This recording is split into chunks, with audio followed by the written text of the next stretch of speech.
দুর্নীতি হয় কে না জানে?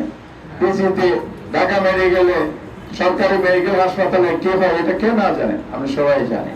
সুতরাং এই যে একটা দুর্নীতির যে চক্র আছে, এই চক্রের সাথে রাজনৈতিক দুর্বৃত্তায়ন সহ মিলিয়ে লুটপাটের একটা বিশাল আয়োজন করার জন্য যে একটা বড় বাজেট স্বাস্থ্য খাতে দেওয়া হয়েছে, অন্যান্য খাতে কিছু বাড়ানো হয়েছে। উচিত ছিল শিক্ষা খাতে বাড়ানো।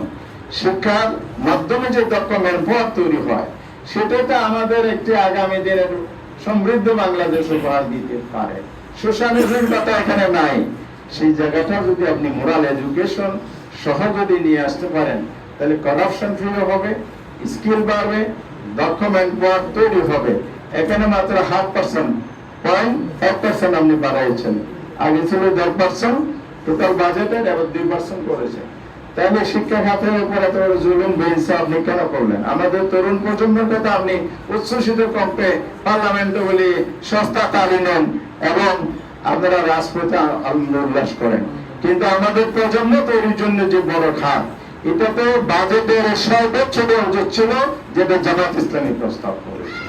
এই জন্য আমরা যদি আরো বাইরে প্রশ্ন থাকে,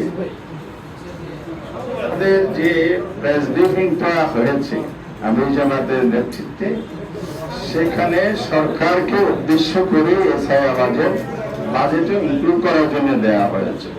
সরকার এত বাজেট পরামর্শ চায়, সবাই কি সরকারের কাছে গিয়ে জমা দেয়? তা না, সরকার বিভিন্ন সোর্স থেকে নেয়।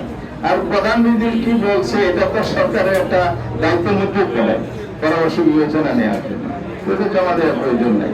2 নম্বর হচ্ছে, আপনারা সুসম্পর্ক পার্লামেন্টের মধ্যে বলছেন, এটা আমাদের গঠনমূলক ইতিবাচক ভূমিকা স্পিকার স্বীকৃতি দিয়েছে। বাংলাদেশের ইতিহাসের সবচেয়ে সুশৃঙ্খল গঠনমূলক ভূমিকা পালনকারী বিরোধী দল হচ্ছে আজকের এই সংসদ। এবং তিনি এটাও বলেছেন যে আমি এই সংসদে বহুবার এসেছি, এত সুন্দর গঠনমূলক বক্তব্য রেখে শৃঙ্খলা বজায় রেখে এরকম বিরোধী দলীয় নেতাও দেখিনি। বিরোধী দল নেতাই প্রথমবারের মতো জাতীয় স্বার্থে কোনো প্রস্তাব এনেছে, এই কথা উনি বলেছেন।